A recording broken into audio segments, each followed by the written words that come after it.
Alhamdulillahilladzi hadana wa an'ama alaina ala dinil Islam. Allahumma salli wa sallim wa barik ala sayyidina Muhammadin wa ala alihi wa sahbihi ajma'in. Qala Allah ta'ala fil Qur'anil Karim, a'udzu billahi minasy syaithanir rajim. Bismillahirrahmanirrahim. Wal 'asri innal insana lafi khusrin illa alladziina aamanu wa 'amilus shalihati wa tawassaw bil haqqi wa tawassaw bis sabr. Shadaqallahu a'lam. Allahumma rabbi shrah li sadri wa yassir li amri wahlul 'uqdatam min lisani yafqahu qawli. Amma ba'd. Ta'zim dan takrim pertama sekali kepada seluruh para guru-guru kami, para masyayikh kami, baik yang berada di sini dan juga di sekitarnya. Ta'zim dan hormat kepada Bapak Bupati dan kepada seluruh SKPK IDI Jaya. Ta'zim dan hormat pada Bapak Kapolres dan kepada seluruh Forkopimda Kabupaten IDI Jaya. Istimewa kepada seluruh para hadirin dan hadirat yang telah berhadir di tempat yang sangat mulia ini dalam tujuan yang sangat mulia, yaitu kita memperingati, mengenang kembali peristiwa Isra dan Mi'rajnya Nabi Sallallahu Alaihi Wasallam. Namun demikian, saya mohon maaf dan izinkan bagi saya pada malam yang berbahagia ini untuk menyampaikan sebuah tausiah yang pasti atau barangkali tidak sesuai dengan tema, karena tema kita pada malam yang berbahagia ini adalah Isra. Ini ketinggalan hamzahnya atau ketinggalan huruf ka-nya, Isra wa Mi'raj. Namun saya pada malam yang berbahagia ini tidak berbicara dengan sejarah itu, karena memang waktunya sempit dan ada sesuatu yang menurut saya pribadi perlu diketahui oleh kita bersama. Tentunya berkenaan dengan bencana yang barusan terjadi di bumi Aceh, yaitu di 18 kabupaten kota. Sebagaimana telah disampaikan oleh pemimpin kita, gubernur kita, bahwa bencana banjir ini lebih parah dibandingkan dengan tsunami, kecuali jumlah korban jiwa. Kalau korban jiwa di saat tsunami 200-an ribu, sementara korban jiwa di dalam banjir ini tidak sampai angka puluhan ribu. Adapun korban harta benda lebih banyak dan lebih luas yang terjadi saat ini ketimbang daripada tsunami. Bahkan penderitaan yang dirasakan oleh para korban bencana banjir ini juga lebih parah ketimbang daripada tsunami. Kalau masa tsunami, kita yang tidak berdampak tsunami pergi ke barak-barak tsunami dalam rangka mencari kelebihan-kelebihan daripada orang yang ada di barat.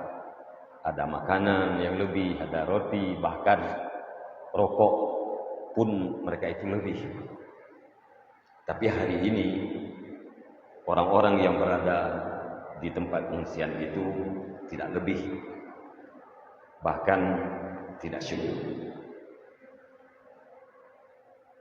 Apabila kita katakan di dalam Al-Quran, katakan dalam hadis Rasulullah sallallahu alaihi wasallam, tidak ada bencana, tidak ada musibah, kalau istilah bahasa Al-Quran itu hilang, kebinasaan. Tidak ada kebinasaan itu kalau bukan karena dosa. Mungkin apa yang kita sampaikan ini agak sedikit berbeda pandangan dengan sebahagian orang.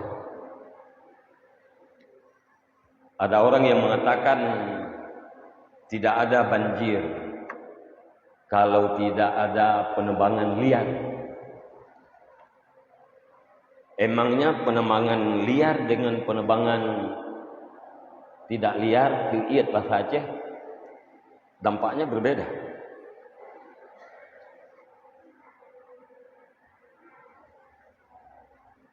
Tapi kalau dalam Al-Quran, semua ayat ada beberapa macam sebab kebinasaan. Yang pertama, al-hilak bisababil kufri wa takdzib.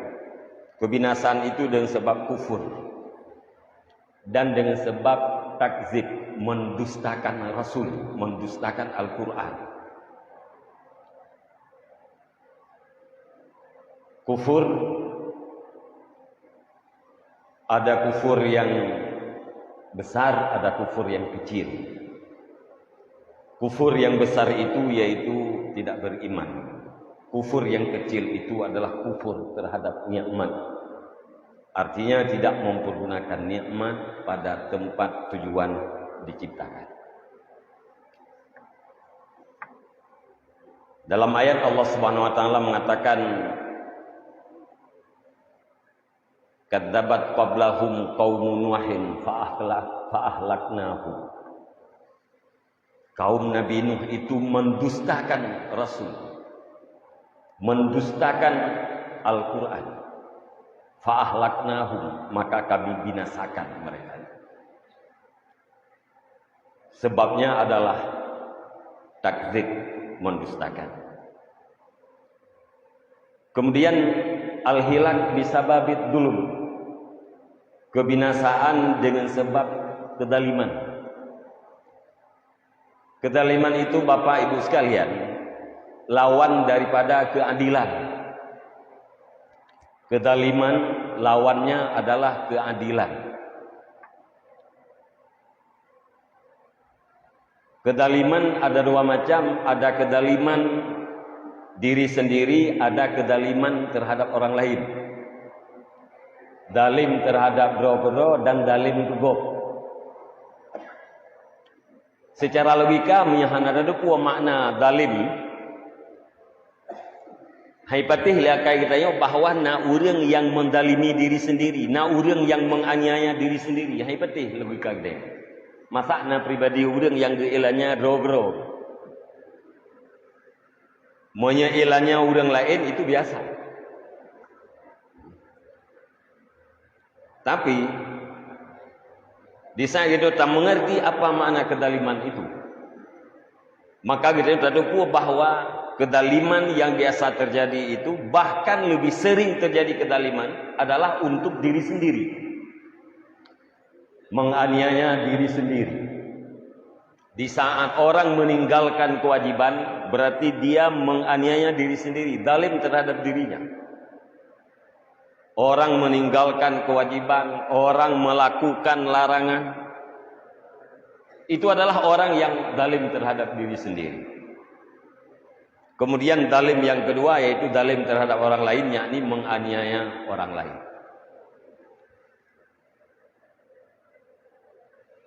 dengan kedaliman-kedaliman yang dilakukan oleh umat manusia, yang dilakukan oleh kita semua. Semua kita bisa dikatakan zalim. Artinya semua kita berdosa. Karena kita bukan para nabi, karena kita bukan para rasul, pasti berdosa.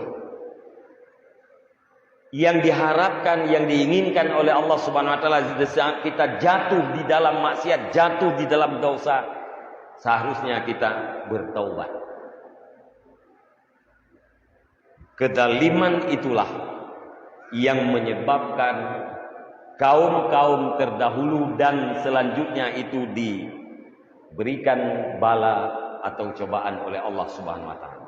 Negeri itu hancur adalah gara-gara kedaliman. Sejarah-sejarah yang awal dikisahkan dalam Al-Quran untuk bisa kita ambil iktibar oleh kita umat Nabi Muhammad, sehingga di dalam Al-Quran itu banyak kisah, yaitu sejarah-sejarah umat yang terdahulu. Ada umat yang diberikan nikmat, ada umat yang diberikan laknat. Hikmahnya kalau taulah kita apa sebab umat yang terdahulu itu diberikan rahmat, kiranya sebab rahmat itu kita usahakan.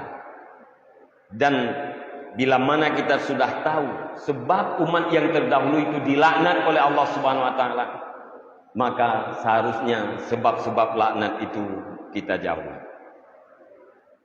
Yang ketiga, al-hilak bisababil fasad fil ard. Kebinasaan dengan sebab kerusakan yang terjadi di dalam bumi. Kerusakan yang terjadi di dalam bumi. Dalam ayat Allah Subhanahu wa taala mengatakan zaharal fasadu fil barri wal bahri bima kasabat aydinas. Dahirlah, nampaklah kerusakan di bumi dan di darat itu dengan sebab tangan-tangan manusia. Apa tafsir daripada fasad? Kerusakan itu ada dua macam. Ada kerusakan akhlak dan kerusakan agama. Artinya kerusakan akhlak itu nampak. Kerusakan agama itu nampak. Dengan sebab apa? Dengan sebab maksiat yang dilakukan oleh manusia. Wate kan nampak kerusakan akhlak, kerusakan agama, maka Allah Subhanahu wa taala memberikan efek dari sebahagian kecil daripada maksiat yang dilakukan oleh kita. Tujuannya adalah untuk Allah Subhanahu wa taala neperasa bagadayo. Fayudhiqahum ba'dal ladzi amilu la'allahum yarji'un.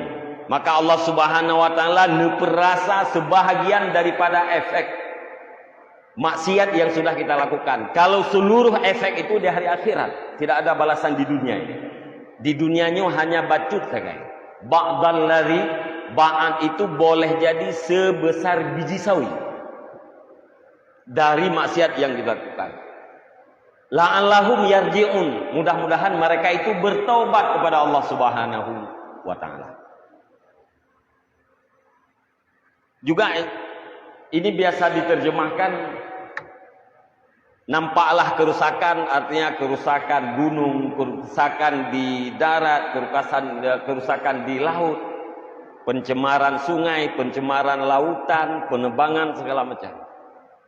Itu penebangan-penebangan yang menyebabkan banjir itu adalah sebab untuk terjadinya sebuah bencana. Bencana itu adalah sebab daripada maksiat dan dosa. Para ulama bersumpah, wallahi ma nuzila balaun illa bizambin wa ma rufi'a illa bitaubatin. Demi Allah, Allah tidak akan menurunkan bala ke satu daerah melainkan dengan sebab dosa, dan demi Allah bala itu tidak akan diangkat oleh Allah Subhanahu wa taala melainkan dengan bertaubat. Hana sebab yang lain. Cuma uronyo punya nasihat-nasihat lagi nyo pun pada pegah menteng kayo tu. Ya, yo pada pegah. Pakan ia pada pegah karena memang orang yang butuh nasihatnya buta. Pulau musianya tak tamang mesti barak-barak fungsinya tak pegah-pegah nasihatnya dijawab oleh orang kami butuh bantuan bukan butuh nasihat dan tausiah. Yang dia jawab kadang-kadang. Dia pegang. Tapi ini adalah fakta berdasarkan Al-Quran, berdasarkan hadis Rasulullah Sallallahu Alaihi Wasallam.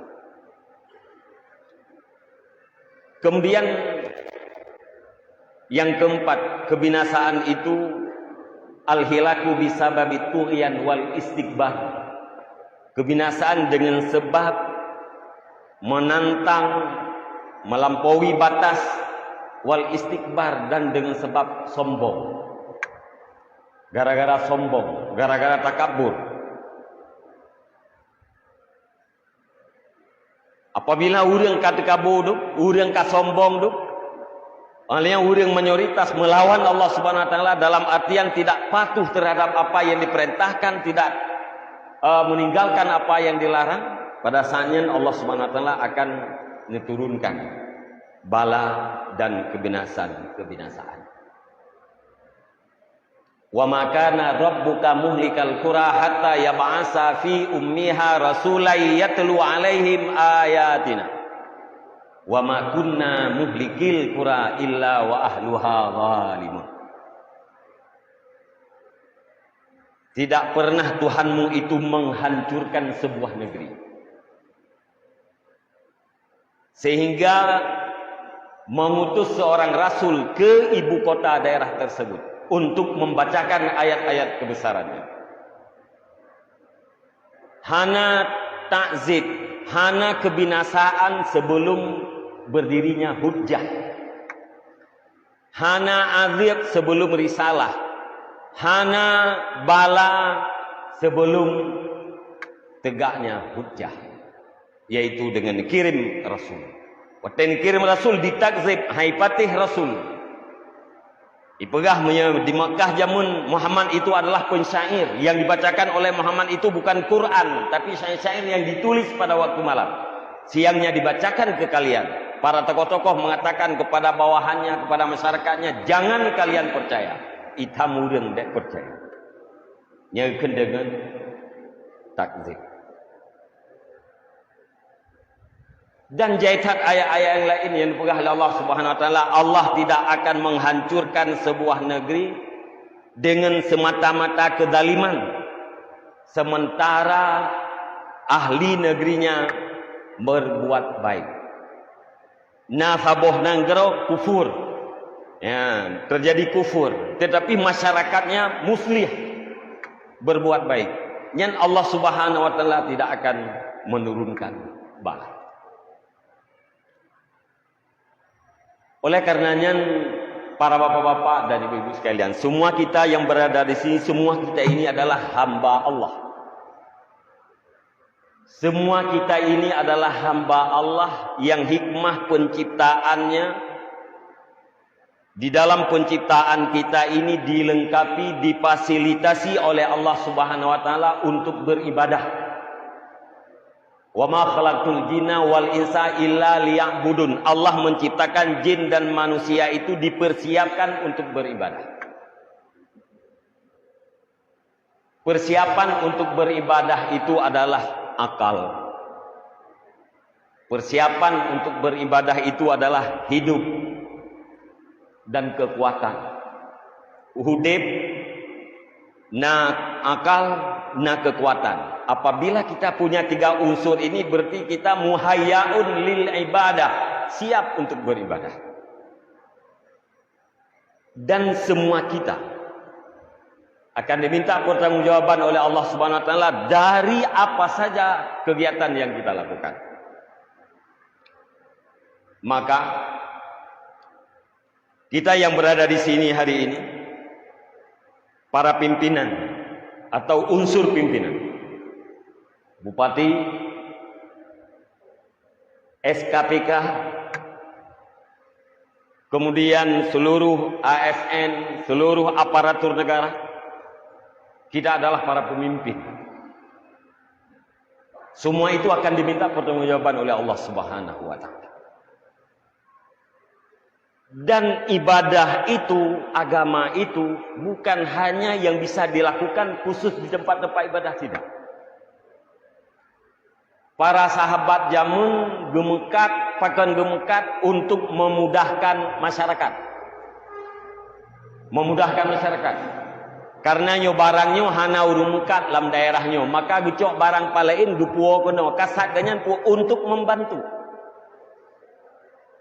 Kan hanya sekedar kan semata-mata mencari kehidupan atau mencari kekayaan, tidak. Gekalan orang yang mublonya miskin, gepetren harga, bahkan kadang-kadang gedenergo. Pakan karena inan yang gak harap adalah kebaikan. Begitu juga pembeli. Pembeli kadang-kadang hana getawar. Kadang-kadang gujuk lebih dalam rangka pu membantu nyan inan nilai ibadah. Kita yang bekerja di kantor juga bisa beribadah. Kepala dinas, kepala bidang, kepala bagian, kepala kantor, seluruhnya di kantor kita itu tidak menafikan unsur ibadah.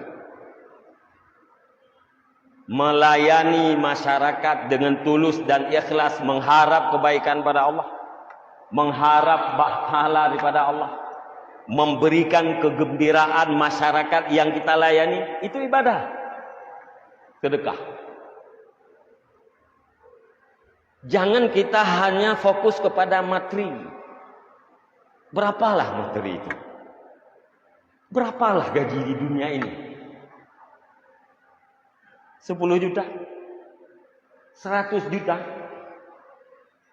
Itu para konglomerat yang sudah punya harta kekayaannya triliun, dia tidak merasakan kenyamanan. Jangankan para miliuner Indonesia, Bill Gates saja tidak merasakan kenyamanan di dalam hidupnya. Padahal dia orang yang terkaya di dunia. Apalagi kita yang punya harta puluhan juta, ratusan juta, miliaran. Sangat-sangat tidak kita rasakan ketenangan. Tapi ketenangan itu ada di kedekatan kita dengan Allah Subhanahu wa taala. Maka sebagai para pemimpin, mari kita berikan kenyamanan terhadap masyarakat. Memberikan kenyamanan terhadap masyarakat itu adalah ibadah. Memberikan kegembiraan terhadap masyarakat itu adalah sedekah. Memudahkan urusan itu adalah kebaikan yang nantinya pasti akan kita dapatkan di hari akhirat, dan di dalam kehidupan ini pasti kita akan merasakan kenyamanan. Kita tidak akan merasakan ketakutan. Tapi sebaliknya, pasti kita akan merasakan ketakutan. Apabila tidak bertaubat dan tidak taat terhadap Allah, pasti hidup ini dalam keadaan takut, dalam keadaan lelah. Wa anistaghfiru rabbakum summa tubu ilaihi yumatti'kum mata'an hasanan ila ajalin musamma. Dan bahwa beristighfarlah kamu, kemudian bertaubatlah kamu. Yumatti'kum, pasti Allah akan menyenangkan kehidupanmu di dunia ini. Mata'an hasanan, dengan kesenangan yang sangat bagus. Bitaibi aishin wasi'ati rizkin, dengan bagusnya kehidupan dan luasnya rezeki. Rezeki itu bukan hanya materi, bukan hanya material. Bahkan yang material-material itu belum tentu itu rezeki. Toko yang kita punya satu gang di Banda Aceh, satu gang di Sigli, satu gang di Medan, itu belum tentu rezeki. Rezeki itu lebih luas. Sesuatu yang kita manfaatkan dan yang bermanfaat terhadap kita itu adalah rezeki. Termasuk ilmu adalah rezeki. Kenyamanan dalam keluarga itu adalah rezeki. Kapan kehidupan ini nyaman? Kapan kehidupan ini menyenangkan? Di saat bertaubat dan taat kepada Allah Subhanahu wa taala. Apa itu taat? Iktisab, lakukan yang diperintahkan. Ijtinab, tinggalkan yang dilarang. Pasti hidup ini aman.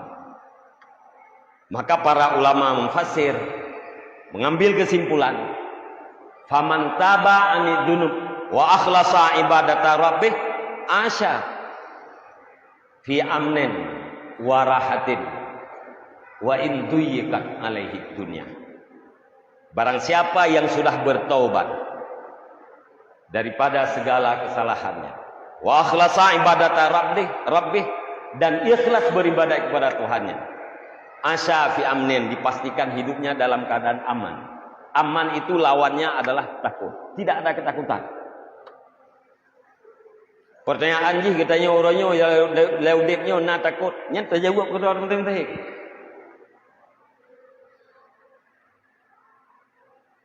Pasti na takut. Yang sehat takut sakit. Yang sakit takut mati. Yang kaya takut bangkrut. Yang punya jabatan takut mutasi. Ya, katanya yang kaji ke Kadis, ya takut hanjat li Kadis. Atau katanya kepala dinas nyoino mangat becut pekiban yang mutasi bak yang dinas kering-kering becutnya ya nya nampu ya tu. Tapi orang bertaubat kepada Allah tidak ada urusan. Engkau ambil jabatanku, engkau mutasikan tempat kerjaku, silahkan. Tidak ada urusan. Dimanapun aku akan taat terhadap Allah Subhanahu wa taala. Mamanya ya katanya kan kelebut betul. Kalau takut mutasi, akhirnya kita berusaha untuk mempertahankan. Maka ada orang kan gertak-gertaknya untuk mutasi. Ya, nyo akan terjadi mutasi leveling kemudian. Orang yang dia mutasinya minta jelah. Ya, horat tadi katinya supaya nyo mutasi gede atau yang kapah nyo beli mutasi gede. Minta cara. Habis duduk ya habis sakit jajai. Pakaian karena ketakutan. Kenapa terjadi ketakutan? Kenapa terjadi kelelahan dalam hidup ini? Karena tidak bertaubat terhadap dosa yang sudah kita lakukan dan tidak taat terhadap Allah Subhanahu wa taala. Maka Bapak-bapak, Ibu-ibu sekalian, mari dengan segala kekuatan kita, kekuatan yang ada di dalam tubuh kita, kekuatan yang melekat pada kita, apapun kekuatan itu, mari kita jadikan sebagai sarana untuk mendapatkan manfaat di hari esok. Jangan kekuatan yang ada pada kita, kekuatan yang ada dalam tubuh, kekuatan yang melekat pada kita justru jadi penghancur kehidupan kita di hari kemudian. Jangan. Terlalu receh hidup ini. Hidup ini benar-benar recehan. Yang produktif hanya 63 tahun. Kalau masa pensiun itu 58 tahun atau 60 tahun. Umur yang produktif itu adalah umur Rasulullah 63 tahun. Selanjutnya tidak lagi produktif. Apa yang akan kita lakukan? Apa yang kita makan? Kesenangan apa yang ingin kita nikmati? dalam umur yang sekejap ini, dalam hidup yang penuh dengan recehan ini. Mari kita mencari kemuliaan di sisi Allah Subhanahu wa taala. Jangan mencari kemuliaan di sisi manusia. Karena manusia itu tidak punya kekuatan apa-apa. Manusia itu digerakkan oleh Allah Subhanahu wa taala. Tanpa gerakan daripada Allah, tanpa digerakkan oleh Allah, maka manusia itu tidak akan bergerak. Tetapi kita langsung berpegang, mencari kekuatan, mencari kemuliaan di sisi Allah Subhanahu wa taala. Karena nyo fakta yang luar musuh nyo mengacakap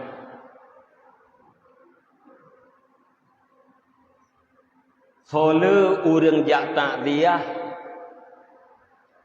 meningai mak bupati dengan meningai bupati, kira-kira sola ramai urang takziah. Nyo contoh dulu.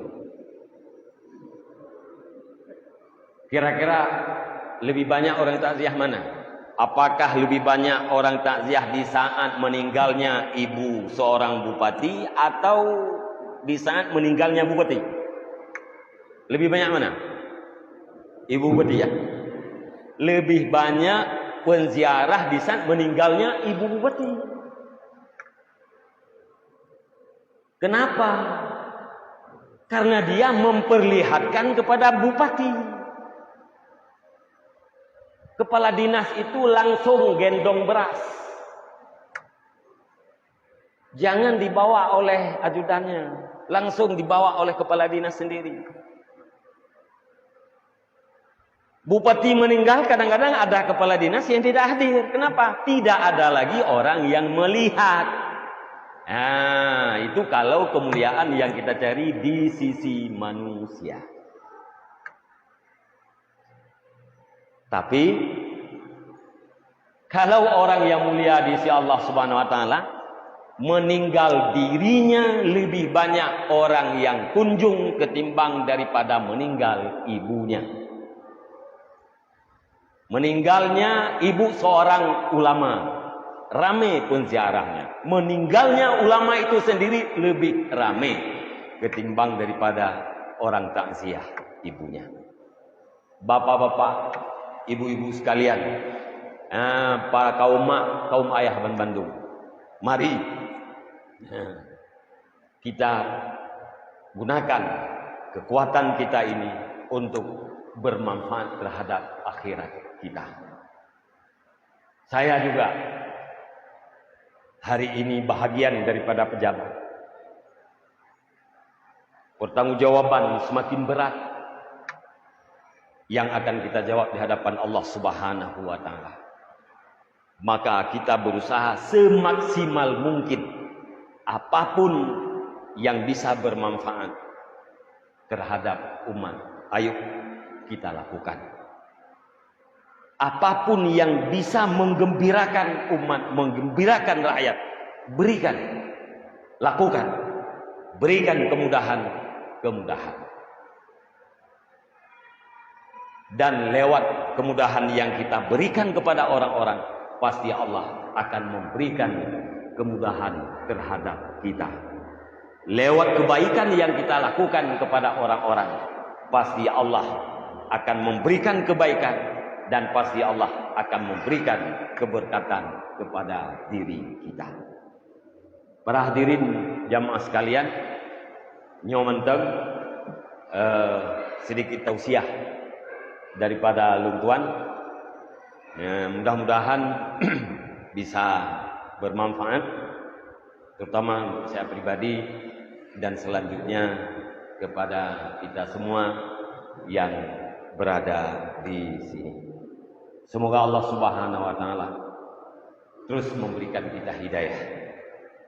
Allah Subhanahu wa taala memperlihatkan kebenaran itu benar dan memperlihatkan kebatilan itu batil. Sesudah Allah memberikan kita hidayah, juga kita doakan kepada Allah agar Allah memberikan kita taufik kekuatan untuk melakukan kebenaran, kemampuan untuk meninggalkan kejahatan. Banyak orang yang tahu kebenaran tetapi tidak punya kekuatan untuk melaksanakan. Dan semua kita tahu kejahatan tetapi kadang-kadang tidak punya kekuatan untuk meninggalkan. Kenapa? Karena hidayah dan taufik itu adalah hak prerogatifnya Allah Subhanahu wa taala. Maka yang paling inti selalu kita doakan kepada Allah Subhanahu wa taala agar Allah memberikan kita hidayah dan taufik. Amin ya rabbal alamin. Hanya demikian. Terima kasih.